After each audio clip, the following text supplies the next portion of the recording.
Maintenant, on va voir comment ajouter un tableau et comment mettre du style dans votre tableau à votre présentation, à une diapositive. Donc, pour les besoins de la cause, j'ai déjà ajouté une nouvelle diapositive qui n'était pas là, en copiant la diapositive qui s'appelle Information. Je l'ai appelée Les emplacements. J'ai ajouté un tableau. Comment j'ai fait ça? Je suis allé dans le menu Insertion, Tableau. Puis, j'ai décidé de la largeur et le nombre de colonnes et le nombre de lignes de mon tableau. Donc, j'ai pris un tableau qui était de 3 colonnes par 6 lignes. OK. Ensuite, j'ai rempli mon tableau avec l'information que je voulais. Je voulais pas vous embêter à ce que vous me voyez écrire pendant 2-3 minutes, donc je l'ai déjà fait. Donc, on peut voir que j'ai déjà un tableau qui décrit chacun des héros, leur emplacement, puis le remplacement fétiche, puis la ville dans laquelle se trouve cet emplacement-là. Okay. Donc, voici le tableau de base.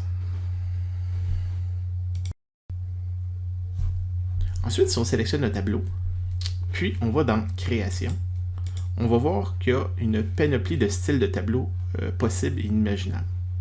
Donc, ça va faire en sorte qu'on peut, si on agrandit ça ici, qu'on peut choisir un style à notre tableau. Est-ce qu'on veut un tableau qui est clair, qui est moyen, qui est foncé? Est-ce qu'on veut un tableau qui est en noir et blanc? Est-ce qu'on veut... Donc, à partir de là, on peut choisir le style du tableau qui nous convient le plus. Nous, admettons qu'on va pour un style orangé, pour aller avec notre diapositive. Donc, je vais prendre le deuxième style ici. Comme je vous dis, vous pouvez choisir celui que vous voulez. Après ça, vous avez des options ici. Est-ce que vous voulez avoir une ligne d'en-tête ou pas? Est-ce que vous voulez avoir... est-ce que vous avez des totaux? Est-ce que vous voulez une première colonne, une dernière colonne? Ce que ça va faire, c'est que ça va changer un peu le style. Ici, on ne le voit pas vraiment sur celui-là. Laissez-moi en choisir un autre. Mettons qu'on prend celui-là.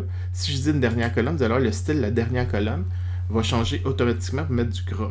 La même chose si je fais première colonne. Si je veux une ligne de toto, la dernière ligne va changer. Dépendamment de ce que vous avez comme information dans votre tableau, vous allez pouvoir choisir une de ces options de style de tableau-là.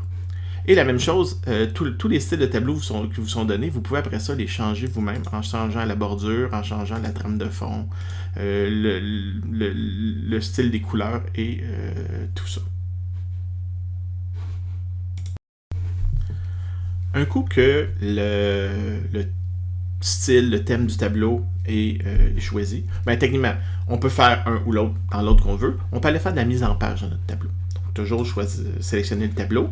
On va avoir un menu mise en page. Ça va nous permettre de faire, de fusionner des lignes, de changer la taille des cellules, changer l'alignement. Donc, ça va nous permettre de faire des choses comme ça. Donc, si je dis, moi ici, Batman, je veux pas qu'il y ait une ligne vide. J'aimerais ça fusionner mes deux lignes. Ça va faire plus joli. Donc, je sélectionne les deux, un peu comme on a vu dans Word. Ou dans Excel plutôt, on peut sélectionner les deux cases et dire je veux fusionner mes cases. Donc maintenant j'en ai juste une et je vais dire moi je veux que mon information soit centrée. Ensuite mes titres, j'aimerais ça avoir mes titres centrés encore là, donc je peux sélectionner les 3 cellules et dire que je veux centrer mes titres à partir de l'emplacement alignement. On peut, comme je vous disais, on peut insérer des nouvelles lignes, on peut insérer des nouvelles colonnes à partir d'ici, on peut en supprimer. On peut dire qu'une colonne au complet va être centrée. On peut choisir notre orientation de texte. Donc, si on voudrait avoir du texte qui va soit de haut en bas ou qui est empilé comme ça. Donc, on pourrait faire ces choix-là.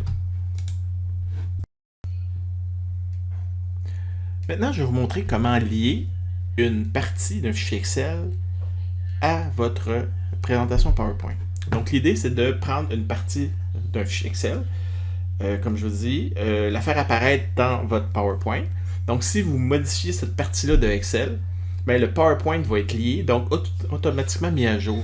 Ça fait en sorte que si vous avez des présentations sur, je sais pas moi, puis l'information est conservée dans Excel, ben, vous n'avez pas besoin, à chaque fois que vous changez votre Excel, d'aller changer aussi votre présentation PowerPoint. Les deux vont être liés.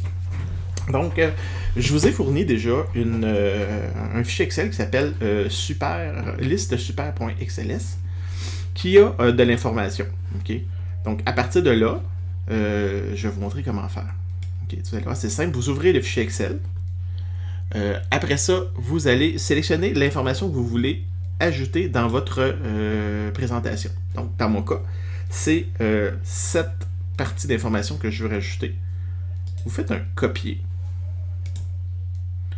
Après ça, vous allez dans votre fichier Excel, puis vous allez aller faire coller, mais un collage spécial, ok? Donc, c'est la petite flèche en bas du coller et collage spécial. À partir de là, ça va vous demander si vous voulez coller une feuille de calcul, tout ça. Mais ce qui nous intéresse, nous, c'est coller un lien. Okay? Donc, c'est de là que le lien va se faire entre la feuille Excel et le fichier PowerPoint. Puis, ce qu'on veut, c'est on veut coller l'objet feuille de calcul Excel. Okay? Donc, si je fais OK après là-dessus, vous allez voir ce que ça va faire. Ça va me rajouter essentiellement la copie de ce que j'ai ici.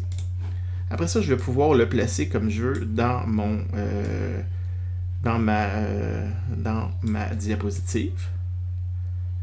Et voilà. Puis, si je fais un diaporama, on va voir que l'information est là et jolie et tout. L'avantage, donc, si je vais dans mon fichier Excel et je dis que finalement Green Lantern, c'est pas la date de création, n'est pas 1959 mais 2020, et je le change, je reviens à mon diaporama et on voit que la date de création a été changée automatiquement.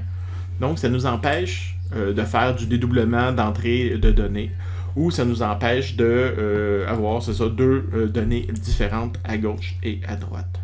Okay?